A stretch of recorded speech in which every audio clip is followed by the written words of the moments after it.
Ito na po mga balita na nanganganib na hindi muna masundan ang big-time rollback sa produktong petrolyo na ipinatupad po ngayong linggo.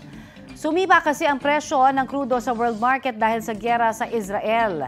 Sa unang trading day ngayong pong linggo, tumaas ng 3 hanggang 4 na dolyar ang presyo ng kada barrel ng krudo.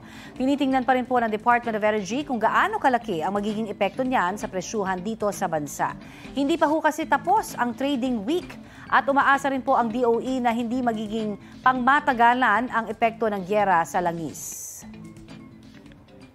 Balita ko, may tututukan kayo tuwing 11 a.m. sa GTV.